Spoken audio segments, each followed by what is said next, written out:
Hello everyone, welcome to Production Music Live. This is Joao. I'm doing a follow-up on my previous video where I showcased the new Serum Techno pack preset and MIDI pack, and there were some questions about one of the presets I used that sounds like this.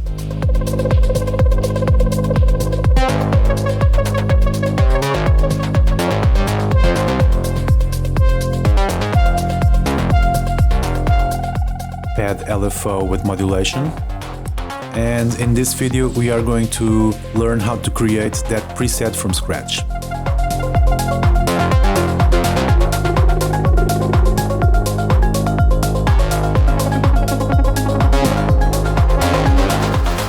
So this is a very interesting preset because it allows us to do something that usually takes more time and work, which is automating the LFO rate that is controlling the filter, the volume, or whatever you want. So usually we have to, once we map the LFO to some parameter, then if we want to have different rates, then we have to use an automation to automate the values of those different rates. But what if we use something else to control this rate? And that's exactly what we are doing here. We are using the velocity to control the rate of LFO3 that it's controlling filter cutoff and volume of the sub oscillator. So this allows us to have on the same clip without any automation different LFO rates just using different values of velocity, just like I did here. I'm going to solo the track so you can listen.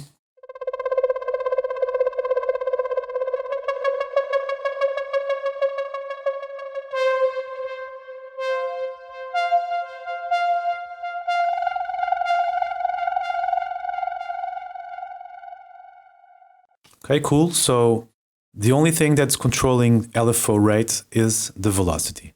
And it's much easier to work this way because you don't have to use any automations. Okay, let's start by duplicating this track. We're going to initialize this Serum preset. And then we are going to start recreating what we did in the previous track. Let's start with oscillator A. Let's load the basic Moog wavetable, adds 4 voices of unison,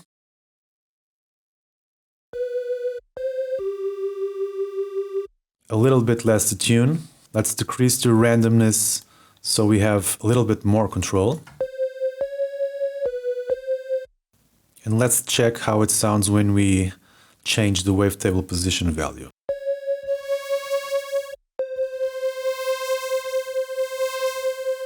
Okay, this is a nice parameter to modulate, so let's start by going to the matrix and using this note on random value to control oscillator A wavetable position. Let's not make it very powerful, let's just add a little bit so it doesn't change a lot.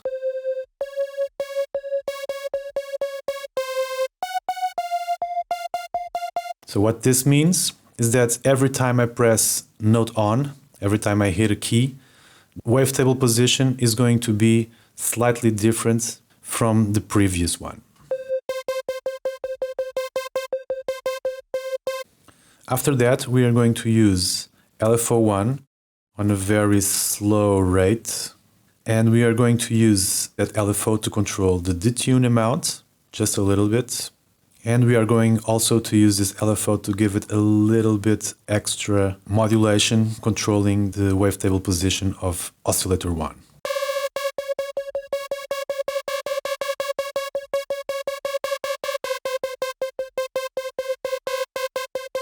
Alright, let's keep on adding layers to this sound. Next, we're going to use the sub with a saw waveform, and we are going to slowly see how this blends with the already audible oscillator.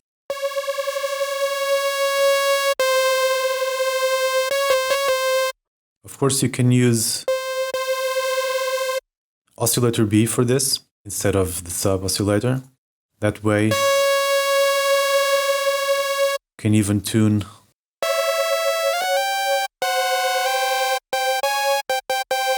make a chord directly, more harmonic sound, but that's not what we are looking for. So the sub oscillator is more than enough to get what we need done. And then we are going to give it a little bit of stereo field, increase the stereo field by using LFO2 to control the panning.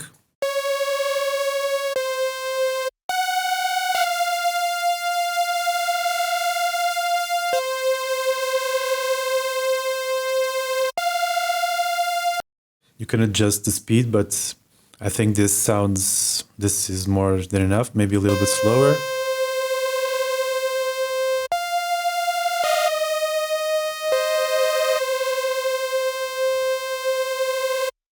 Right, let's keep going. Since this is a pad sound, then we need to work on our envelopes and make the attack a little bit slower, so the sound increases in level and doesn't just start at full volume when I press the key.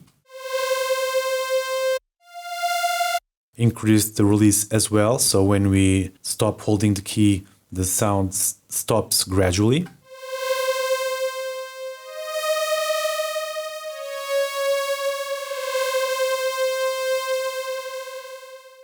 Maybe a little bit more release. Okay, let's go for the filter. We're going to use a low pass 12 dB per octave filter.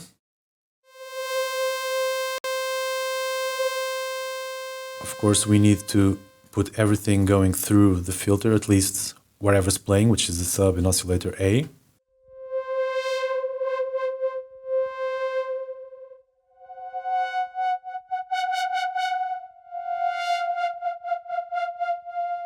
Yeah, and this movement that I've been simulating with the mouse can of course be created using an LFO, and that's exactly what we are going to do next. Before, let's just add a little bit of drive and a little bit of fatness.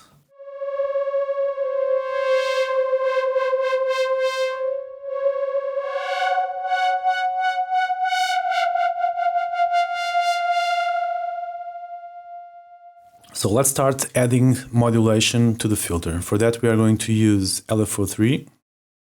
Let's drag it in.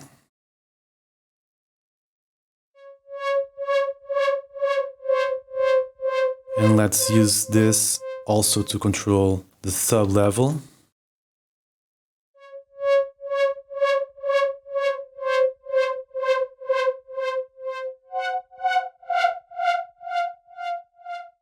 And let's tweak a little bit of these curves on the LFO, so to make it a little bit faster.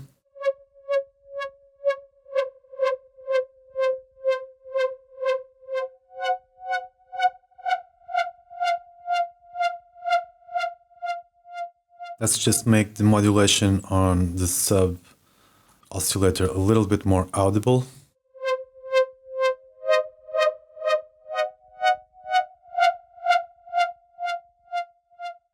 And now, for the fun part, we are going to use our velocity, which is the strength or the power that I hit the keyboard notes with. And that velocity is going to translate into LFO rate speed. So let's drag the velocity into the LFO rate. We want triplets and dotteds. We want everything so that we have a lot of different values. And right now what I'm going to do is I'm going to start playing my MIDI keyboard, and sometimes I'm going to hit the notes harder and other times I'm going to hit the notes softer, so you can hear the velocity controlling LFO rate.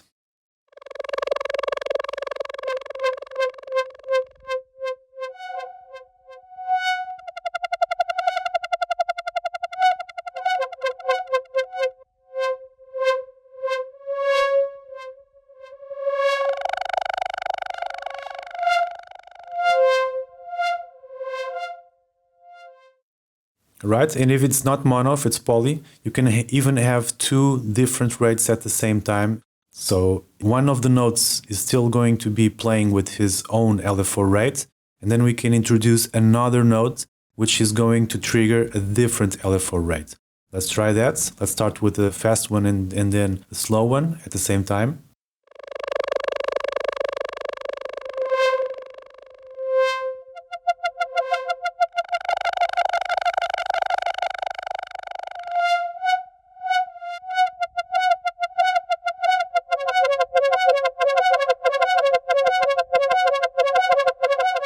right? So you can get a lot of complicated rhythms happening just using this technique. And it's really, really fun to use because you don't have to worry about any automation or any of that stuff. Before we move on, let's just add a little bit of smoothing.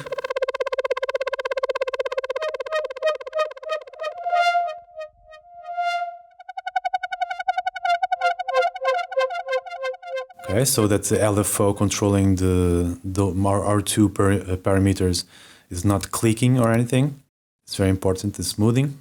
Okay, and before we move on and listen to the preset inside the track, let's just go for the effects and add a little bit of dimension expansion, which is stereo enhancer.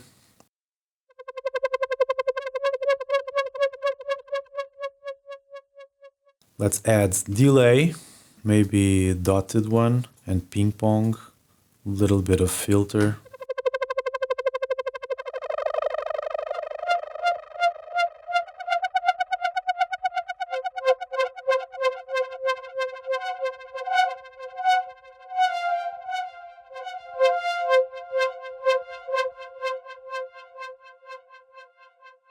You can add a little bit of compression.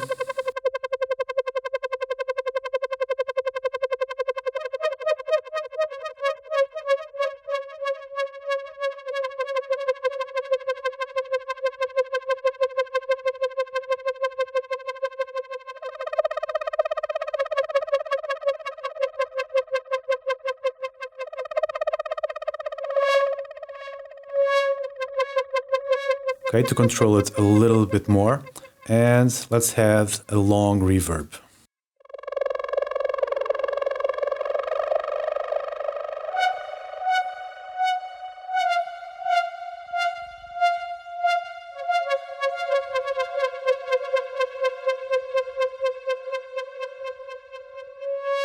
In the Ableton sides, we only have a sidechain compressor and we have an EQ in mid-side mode, taking a little bit of the low frequencies in the stereo part, in the side part, and adding a little bit of high mid frequencies.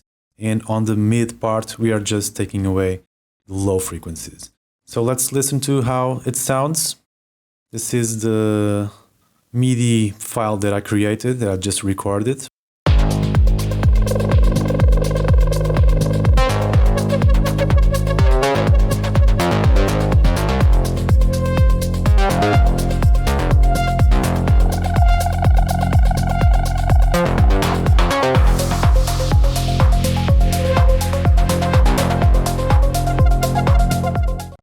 So as you can see, different velocity values after this modulation that we created will be translated into different LFO rates, and that will be very, very audible because this LFO is controlling filter cutoff and is controlling one of our oscillators level. So there are some other things that we can do. We could add another layer, an octave up, an octave down. We can use this oscillator B to create a lot of stuff. We can even add a little bit of noise. Let's try that.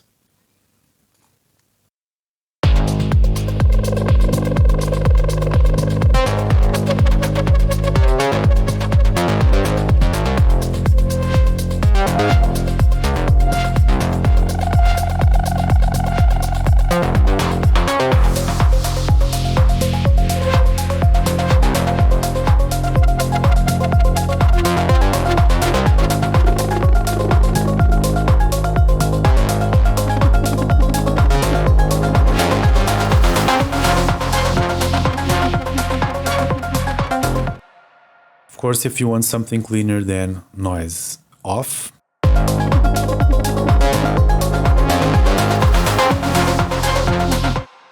But I think the noise can add a lot of grittiness and it sounds good.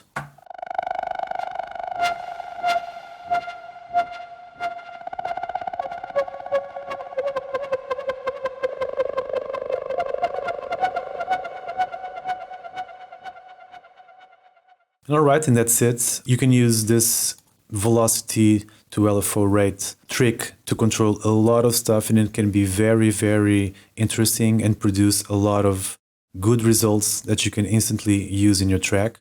And for me, the main advantage of using this technique is that you don't have to go into automation to edit the LFO rate values. You can very fast and very simply edit those values just using velocity. And of course, that means that when you're playing live, you can have an instrument that very easily gives out different types of sounds just by translating what you are doing on the keyboard. And that's very, very interesting and very easy to do.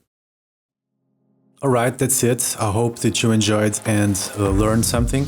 This project that I'm working on was created using only MIDI files and presets from this Serum Techno Pack Volume 2, so you should definitely check it out if you like this type of sound. There are a lot of heavier and more aggressive things, but there are also a lot of melodic and smoother stuff in the pack, so go check it out. Once again, I hope you enjoyed and learned something from this video. I'll see you in the next one.